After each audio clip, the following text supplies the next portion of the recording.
Morning, everyone. Hope y'all had a great Mother's Day last week. I ate really well. It's so bad, isn't it? I like all the holidays and we get to eat some stuff. I like that. Last week, if you wasn't here, we started Esther, but I'm going to ask a few questions before we get started because we're really going to have to roll our sleeves up and get into this message. It's really interesting. Esther's a little book in the Old Testament. The story is very relatable to what happened. It's happening now, actually, but you're not aware of that, but I'm going to help you. So let me ask this question, and this was something I asked last week. In Greenville, glad you could join us. Everybody there needs to watch this too, and if you're watching online, what if you knew everything was going to work out?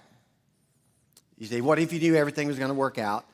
And then you have that thought, well, that would be really wonderful. If I knew what I'm going through right now is going to work out. Now, in parts of this story, and this is going to come into your life, this is where you're going to have to pay attention to this. Would you keep doing what you're doing even though it may not work out? See, that's where we are in this story. If you've never heard the story of Esther, it's incredible. There is murder, there's lying, there's deceit. It's a movie. It's a 10-chapter movie, and it just gets better and better. But you don't know why it gets better or why it's even there, but I'm going to help you with that. So if we knew, see, one of the things that will happen for you today is like we will talk about convictions, what you actually believe. This is what I believe. Now, that's a little different, everybody. That's a little different than what you do. And that's what we have to find out. Because we can say things, especially in here, and we get it, we're going to, yes, we'll do this, and we love our family, and we love God, we love our church. But it doesn't translate sometimes. Because we haven't been asked, we haven't been in this place where Esther has found herself. So this is Esther. When you think things are falling apart, and it may be in your own life, God says they are falling into place. Now that's hard if you don't know the big picture. If you don't know what's up here and what God's up to and what's he doing. Because we know, let me give you some insight. This never changes with him. God's will be done on earth as it is in heaven. God's will in heaven and on earth is that everybody should know Jesus Christ. None should perish. Who makes that happen? You. That's where you come in. Now, I don't know if our convictions and our values and how we live this out, we actually think like that. Because I think we just like the good stuff, and we'll talk about the good stuff. I think we like the free stuff. Yeah. And we'll talk about the free stuff. We got to figure out what we're doing with the free stuff. So how does this story actually, what is the purpose of Esther? And we're using chess pieces. We're moving people around. I got some more players coming. There's some more pieces of this. And so God's playing chess with Esther and Xerxes and Vashti and Haman and Mordecai. You're like, I don't know all those people. You will today. You will find out what it's like. And so here we are trying to figure out, Esther, she doesn't know any of this is going to work out. God's moving the pieces around, and we started the story last week. But let me share a story with you that's in this story, but you didn't know it was in this story. So you're just thinking it's a Bible story. But in 1936, this happened. It was the rise of the Nazis that were coming up. And Adolf Hitler was the beginning of this rise. And so they were at a shipyard, and they found out that Adolf Hitler was going to show up and christen this warship for the Nazis. He's made it pretty clear that I'm going to take out the Jews. Pretty clear. We're going to annihilate the Jews. Genocide. We're going to do that. Made that pretty clear. Let me say this. If you don't know why, should I tell you? Because most people don't know why. Everybody hates the Jews. You ever notice that people just hate the Jews?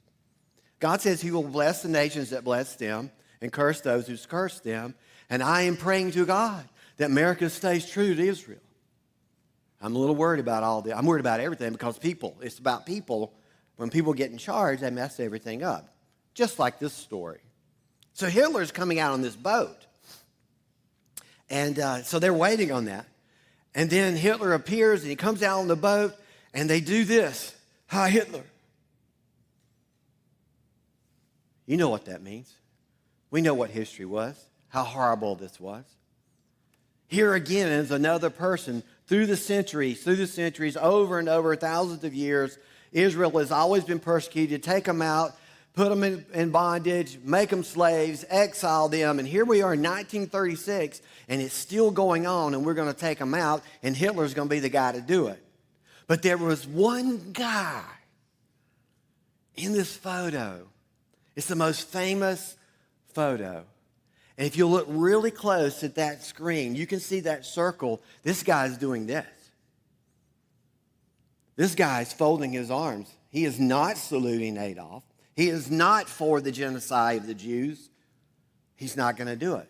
His name, August Landmesser is his name. This is his picture. Come on, go ahead and bring that up if you would. Go ahead and put that. August Landmesser is the guy in this photo and most famous photo. And so what you have to know about him, and I think you should think about this before I get into the story. He knew that when he did that, it was his death sentence. See, I don't know if we had that kind of courage to do this kind of thing. I don't know if we had that. If you knew you were going to die, I don't know. So what they did, they arrested him, put him in a concentration camp.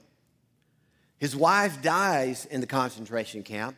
They make him come out of the concentration camp, forced him into the military, and left him, and he died. And that's how they took care of him. So we have never been asked to give our life for anything. Not us. There were people before us that had been asked, and they did. And you're here because of them. So we have to realize, we have to think with Esther, when it comes down the courage of a conviction. And when we say conviction, this is what you believe. This is what I believe. This is what I will die for. I'm not sure we know what we will die for. There's a lot we would say in this room, but I don't know what would happen out there. And this is where we are with Esther. I need to tell you about Esther. Let's go ahead and get to the story, because God's moving the pieces around. It's happening. So this is King Xerxes over here. This is the playboy. If you were not here last week, I'll bring you up. This is playboy Xerxes over here. He loves to play and drink all the time. He had a party that lasted 6 months, and everybody stayed drunk for 6 months. This is when he made his best decisions. It's when he was drunk, right? He had all his advisors around him. They would all get drunk, and they would say, "What do y'all want to do? How you want to run this thing?" And so that's kind of what happened. And then he's over here. He has this beautiful wife, Vashti. That's not her, because God made a move, because God's doing something. You see, we know what happened with the Jews. Remember, it's the Jews. And you remember, why is it so important to take care of the Jews? Listen very carefully so you understand the story. The Jews had to be taken care of so Jesus Christ could be born in Bethlehem so you could be saved. So this story is about you. God's doing all this stuff just to get Jesus to Bethlehem. So here we are with a playboy drinking. So he gets his wife. He says, "I want my wife to come out here, and I want to show her off. I want to dress up." It sounds like a little bit of a fairy tale, like a Disney story, but it doesn't go Disney at all in just a few minutes. But it sounds like it.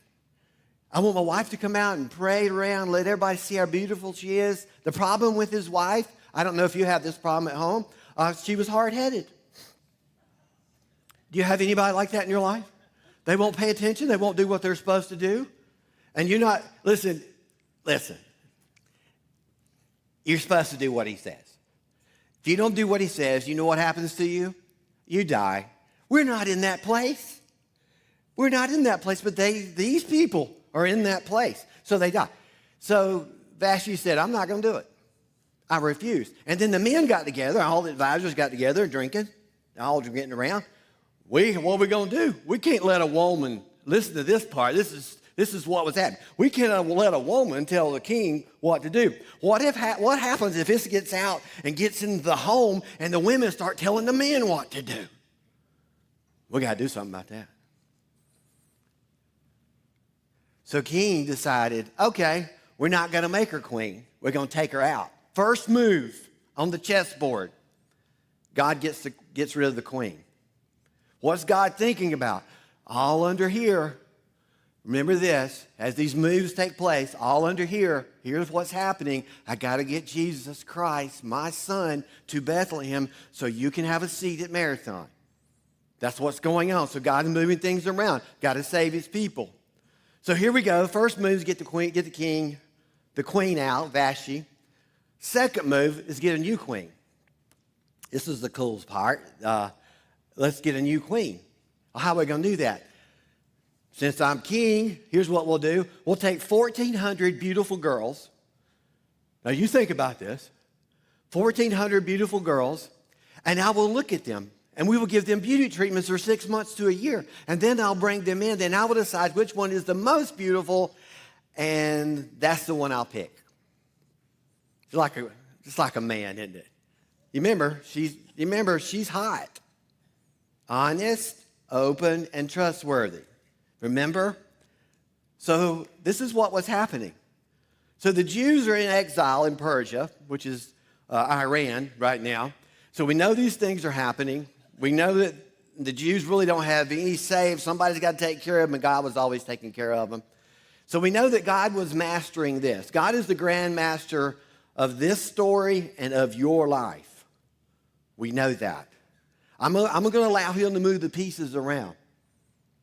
I play chess. I don't know if you've ever played chess. I know what has to happen because you're trying to trap the king here and get checkmate. But the king's not the most important person or piece on the board. The most important piece on the board is the queen, not the king. You would say, why didn't he take out the king? Because he can't move but one space. This girl can move everywhere and anywhere she wants. It's different. So God decided to bring a queen in instead of replacing the king. Now, here we go. So we know the first piece of the story is take the queen out. Second part is put a queen in. So I'll read it in just a minute. But you know he's wealthy, he's powerful, he's a playboy, he's got all this stuff going on. Now he gets to pick out of 1,400 girls which one he wants to be his wife. And so Esther enters the picture, which is amazing. Esther enters the picture. We have the advantage of the whole story. We know what happens. We know that Esther is beautiful. I'll even read what the Bible tells you in just a minute. We know that she's beautiful. But you want to hear something else? She's lying. This is the craziest story you'll ever hear. She's lying. Her name's not even Esther. And she's not even Persian. She is a Jew. But he don't know that. You know what he sees? Beauty. Beauty is what he sees. And that's what he's looking for. So all this is happening. So Esther comes on the scene, and she has basically two moves on the chessboard. Let me help you real quick. Two moves on the chessboard. She can either become queen, or she can be a mistress the rest of her life.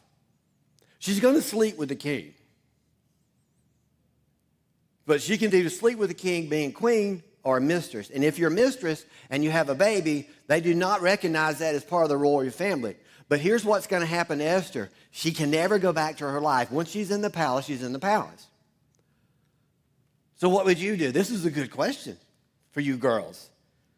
Well, if I'm going to have to live there, what are you thinking? It's great to be queen. That's what Esther was thinking. I'm going to do this. Let me read this to you. It said Mordecai had a cousin. And I'll tell you about this as it goes. He had a cousin named Hadassah. That's her. You can pronounce it any way you want it. I throw a little Marietta in there. Hadassah, whom he had brought up because she had neither father or mother. This is a great story for all Disney followers. She is an orphan. She has no mama, no daddy, so the uncle took her in. Are they having a hard time eating? Yes, they are. Are they having a hard time living? Yes, they are. And then this king over here says, hey, let's get a bunch of women together. Let's see who's the prettiest, and I'll marry that one. Wow. Guess who didn't have a choice? None of the women. Neither Esther. But she didn't have a father. She didn't have a mother.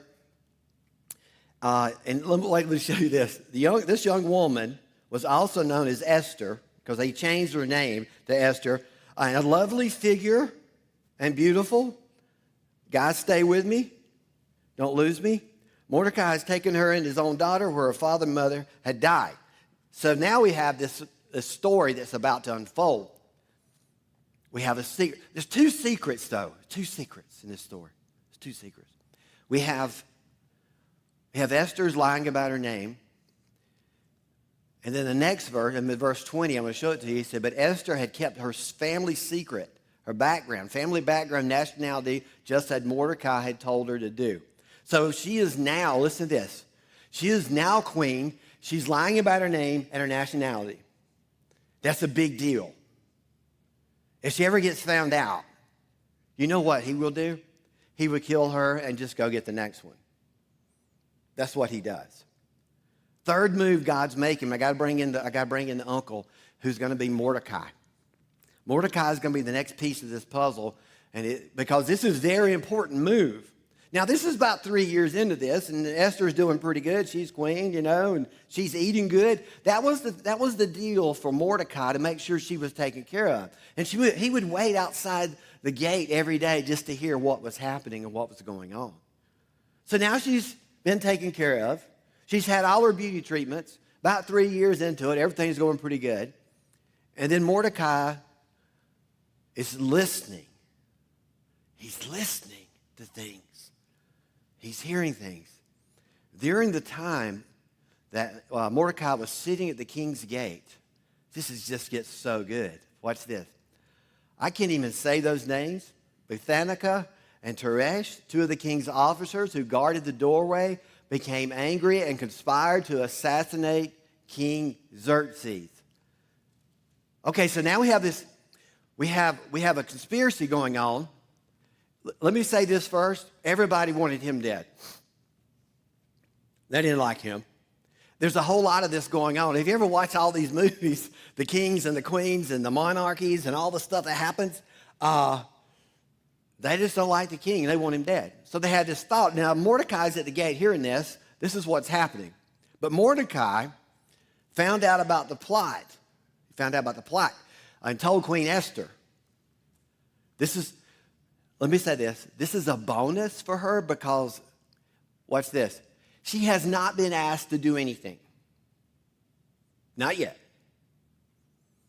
She just got a good life going on. About the plot to Queen Esther, who in turn reported it to Xerxes. Giving credit to Mordecai. We needed credibility with Mordecai because we got some stuff that's about to happen. He's one of the pieces that's just been moved in on the chessboard. We're going to need him for later.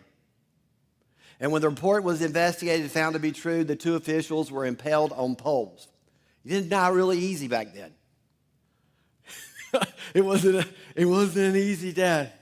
It was bad news. So we have this thing happening. We have a plot. Esther tells them of the plot. Esther's credibility goes up. Mordecai's credibility goes up. Everything is starting to move. There's a piece over here, and there's a piece over there. We've got to bring in another guy, though. This guy name is Haman. We're going to bring him in. This is where it all starts. You see, what's happening right now, nobody has been asked of anything to give their life in any way. This is like us. Not just like us. So Haman comes in, and the king appoints him as like the noble of the nobles. Because I don't want this plot happening. I need you to have my back. I need you to watch what's going on. So after all the events, King Xerxes appointed him, giving him a seat of honor. Which means if you have a seat of honor, let's say I had a seat of honor, there you go. and I walk in the room, you're supposed to like do this. You know, I didn't see anybody do that today. Only person that does that is my wife. When I get home, she goes, King Edward, welcome. Is that what happens to you? And then the children fall on the floor and worship you, and then the dogs come around you, and then let's just move on. It's not working. So here we are. Mordecai, Haman, Queen Esther, who's lying about everything. We got this guy here doesn't care about anything. You know what he cares about? You know what he cares about. We ain't going to talk about it. Let's just say he likes to drink a lot and is a playboy. Will that work for you? So he just likes that. And that's all he cares about. You don't care about running the kingdom. You can see this. You know, you can just see this happen. He don't care about the kingdom. He don't care about running the kingdom. I just want to play, and I want everybody to leave me alone. That's kind of what happened. So all the royal officials, watch this. All the royal officials at the king's gate knelt down to pay honor to Haman. For the king had commanded this concerning him. In other words, you're going to pay homage to him. You're going to honor him like you honor me. But Mordecai, Mordecai would not kneel and pay him honor. You know why Mordecai wasn't going to kneel? He's not my God. Jehovah is my God. Now we have a conflict. Remember over here, Esther? She's a Jew, but nobody knows she's a Jew. We have this thing happening. But nobody knows. So Haman decides that I'm going to do something about it. Of course we are. What do you normally do with Jews? You try to kill them. How do we know that? Read your Bible. Story after story after story. There's very few times when everything's going well. Kind of like us, isn't it? Like, oh, the Jews, everything's happening. Everything's going good. Things popping now. You know what the Jews are doing? They're trying, oh, no, I want to do what I want to do. That's why they got in trouble all the time. They weren't paying attention to God, but Mordecai was paying attention. And the Jews were keeping their customs, and they were paying attention in the middle of this. And here they are. When Haman saw that Mordecai would not kneel down and pay him honor, he was enraged. Of course he was. Of course he was mad. How can you do this? Why aren't you kneeling like everybody else? There's got to be something to this. Oh, we do some investigating. Oh, this is even better in the movie. We're going to do some investigating. We're going to find out about this Mordecai. It seems as if the king was completely clueless about who was in his kingdom. If you notice this, he's like, I don't know. I don't know if she looks good. Bring her in. He don't know who she is or they are. He don't even know about, listen to this, he doesn't even know who these people are that Haman is upset over. So Haman does all the investigation. Why? Because the king don't care. Yet having learned, this is cool, yet having learned who Mordecai's people were, oh my, we found out. He did some investigation, they're Jews. He scorned the idea of killing only Mordecai. Well, let's just don't get one of them. Let's just don't get one. They're all doing this, aren't they? They're not following us. Instead, Haman looked for a way to destroy all of Mordecai's people, the Jews, throughout the whole kingdom of Xerxes. But they're not. It's so funny, this is a discovery. They're not like us. It's like we've been living here the whole time and they hadn't figured it out yet. You know why? The king didn't care. King didn't care. He just wanted to party, wanted everybody to get along. If you don't get along, I'll kill you. It's pretty simple. So here we are. Haman, all of a sudden, this guy he brought in, you know, he wasn't even thinking about the Jews. He didn't even care about the Jews. Now Haman just said, oh, we got to do something. So he goes to the king. He says, you know, let's have a little bit. Let's get drunk, have a little. And this is the best way he does stuff. So he goes to the king. It said, if it pleases the king, if it pleases you, let a decree be issued to destroy them. Now, he don't know who them are. What's that? He said, okay, still okay. So the king took his signet ring from the finger and gave it to Haman, son of, I can't even pronounce that name, or that name, the enemy of the Jews. So Haman comes in, says, we got to get rid of these people. I don't know who these people are, but if you think so, let's get rid of them. And they were going to give money. He said, I'll give you money. This is Haman. I'll give you money. No, I said, keep the money. I don't care, the king said to Haman. And do with the people as you please. Whoever you people are, you do it. Now we got trouble. We have trouble.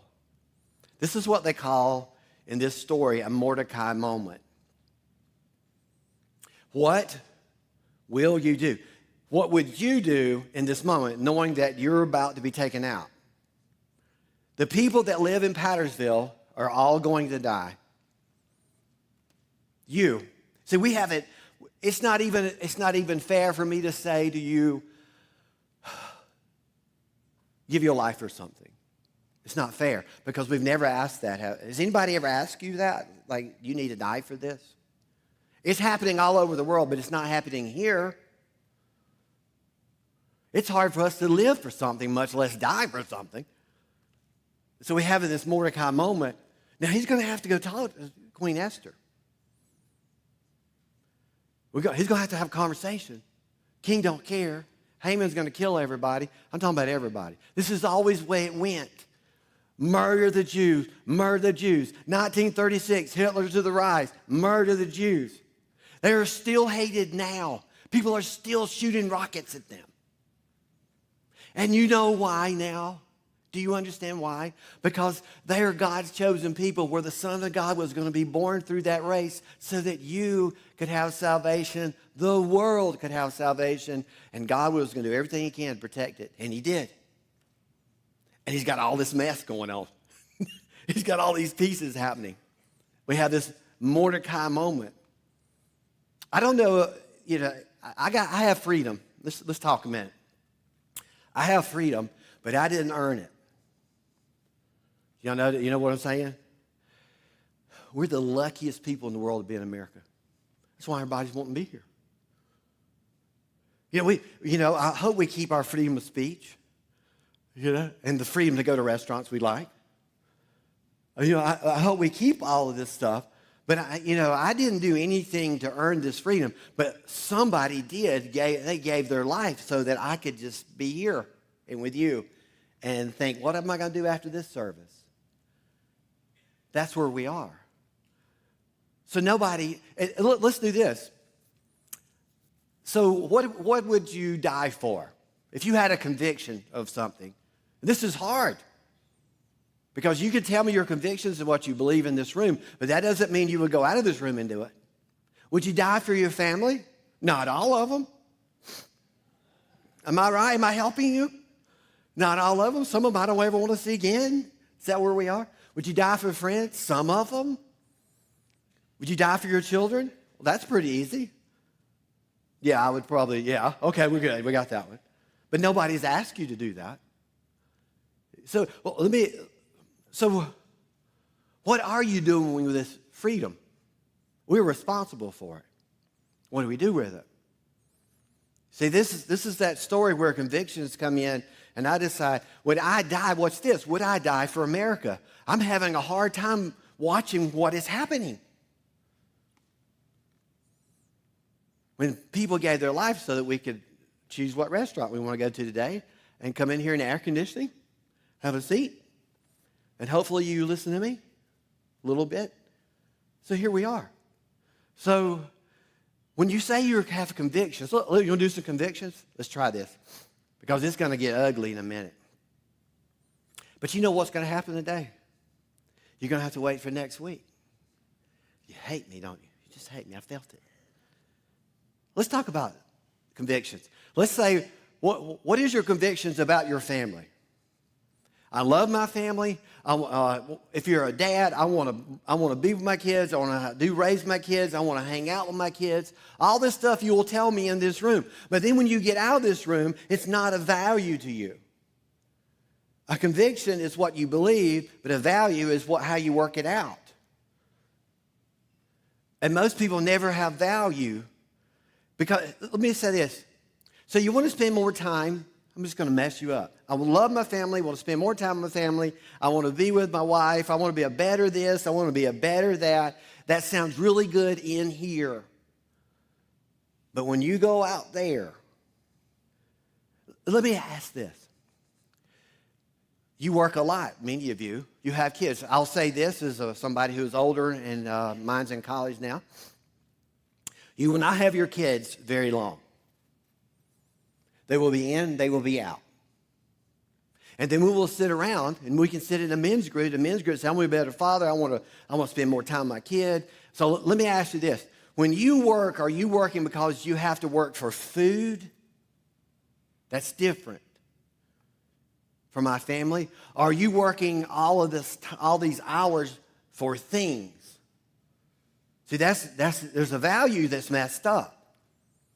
Here's what I would say to you. You only have your kids a little while, you'll get your things later. But if you put your things over your kids and your church and your values, see, this is where you have to look at it. What are my convictions and my values lining up? And then we have freedom in America. Then we have this freedom thing that, let me tell you this. You didn't really have to do nothing to be in this room. Did you know that? You just had to decide to get up. And I appreciate you getting up and coming because I don't like to speak to empty chairs. Greenville had to do the same thing. They had to get up. It's just what it is. So you made a conscious decision that this is a value to you, and I'm going to come to church because is it a conviction or a value or is it a little of both? That's the thought behind this. I didn't do anything for my salvation. I accepted Jesus Christ in my life because I wanted the best life on earth and want to make sure I was where I was going to be on the other side. I got that. But that's what I got. It's free. Is that what we've got? So what do you do with that? What do you do with your freedom in America, and what do you do with your freedom in Christ? What do you actually believe? If you believe your families should be first, then what does it look like outside of here? Is that a value? Is the church a value? Or is it a conviction? I just feel like I need to go. It'll help me to go. Okay, that's your conviction. But what's the value of it? You see, what's the value of your Christianity? What do you do with it? This is the question. This is going to be asked in just a moment. What do you do with it? So, whatever you think is value, that's where you spend your time and your money. Now think about what I just said. That's where value comes in. It's where you spend your time and your money. So how valuable is your faith? How valuable is your church? You know, if we just looked at it from, this has nothing to do with anything, I'm just throwing it out. But if I just look at the value, who values the church, let me tell you what I know. Only 10% of you value this church. That's only 10% of you. Only 10% of you actually serve and give, but you like it. You like the free stuff. You like the free air. You like the free child care. I'm just asking you, I'm not fussing at you. I just think you need to figure out what values you actually live. Because this is what's going to happen to Esther. It's coming. And look at this picture again. I want to show you this. I don't think I could do that. I don't know. I have been faced with that. Nobody's asked me to give my life for anything. Do you think you could do it? Do you think you could do this and Hitler walks in front of you? You know you're dead. You see, I think it'd be easier. Let's do it this way, make it a little better.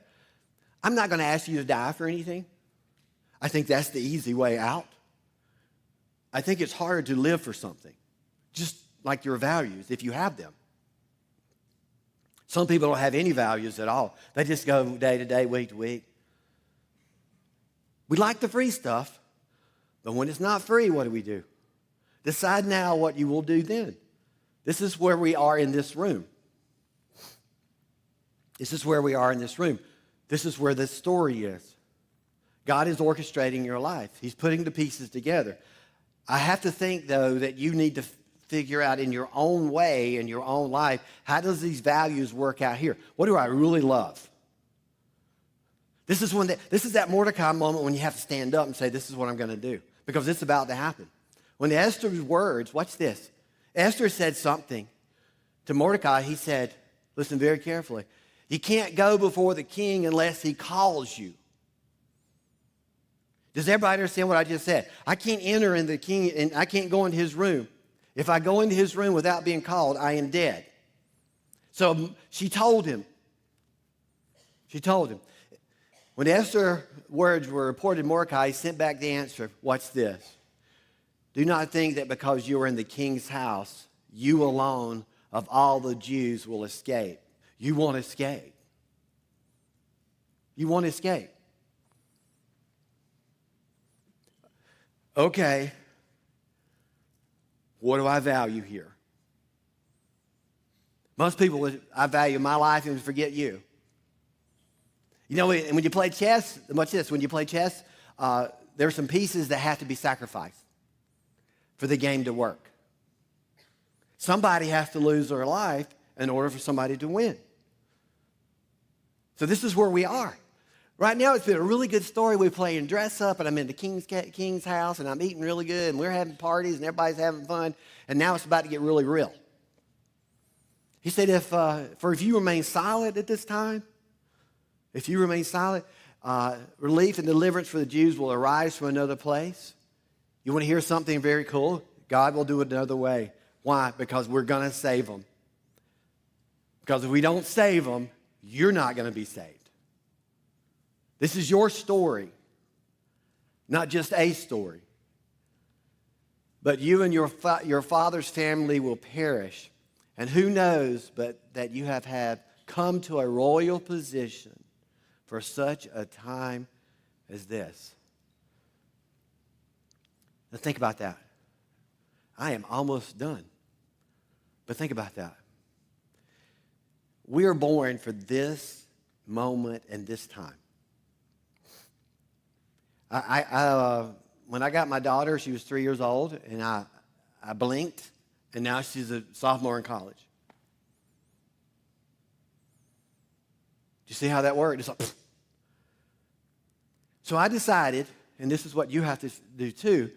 So if my convictions are that I love my family, I love my daughter, I want to spend time with them, and I want to have the money that I can spend, then I have to decide, this is my decision. This is my decision. Let you know, this is my decision. So I decided to drive old cars. I told you this. I told you I'd drive old cars so that I can have money and time to spend with my daughter and take people out, do things I want to do. Can I afford a new car? I could. I could get a new car. I really would. And some of them are really nice, like spaceships. My daughter said, she said, why don't you get a car? I told you this. Why don't you get a car? I said, you. I said, when you're gone, I'll get one. But right now, my world is for you. That is my conviction. That is my value. And my value for my faith is the same way. The value for my faith, if I tell you I'm going to do this, my conviction is I love God, I love people, that's what I'm going to do. I'm not super spiritual. I'm not. I was doing this before I was a pastor. I just found out this is the best way to live, is to have those values that this is what I'm going to do. And don't get out of here and let it change. So Esther says this. She says this. I will go to the king, even though it's against the law. And if I perish, I perish.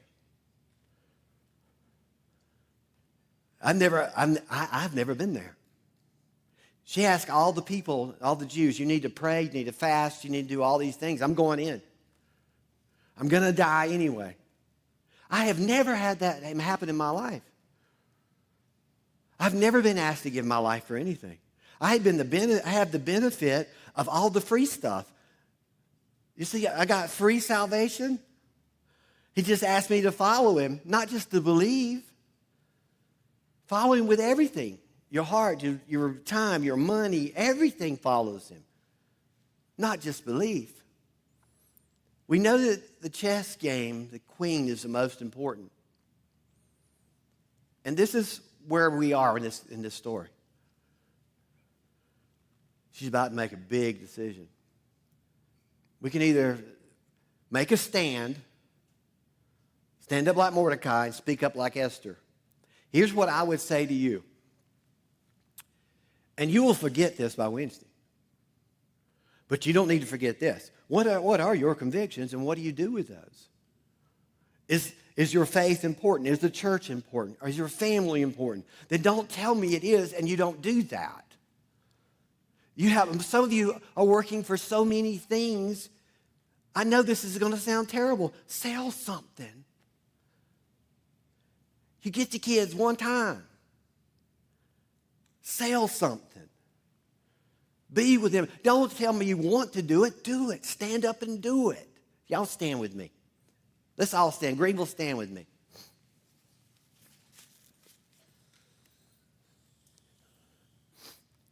I got in this story, kills me.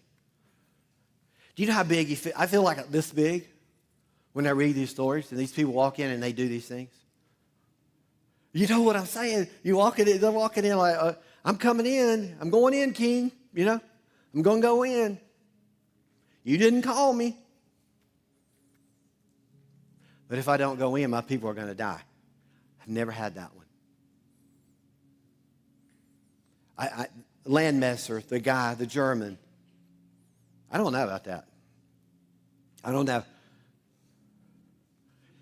Do you know how good we have it? Y'all are paying attention? How good we have? No matter what administration is in, what you like, what you don't like, we just got it. We're in the best place. We need to be responsible for that freedom. If you've accepted Christ into your life, you need to be responsible for that. It's just not a story or just, I run to God when I'm in trouble. No, this is a life. It's more than just showing up at church. And say, way to go, Pastor. I like that. Well, good. Good. Like it out there. You see? So I read these stories. Let me tell you what happened to Esther. You ready? Not going to tell you. You got to come back next week. She goes in.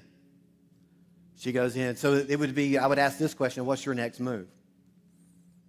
I think you need to figure out what you actually love, and you need to do that. What you believe in, you need to do that. Whether it be God, church, family, something, do something. Stand up and make it happen. All right, I am done. That was my preaching for today. I had to relive this. Thank you. Okay. I hope you're happy. Next week's going to be very interesting. Somebody's head's going to roll next week. We're just going to roll it right out. No, we're not. All right, let's do this. I'm going to pray for Greenville. I'm going to pray for you guys. Let's pray together.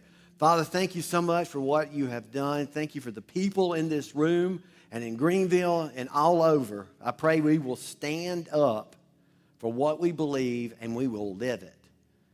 In Jesus' name I pray. Amen.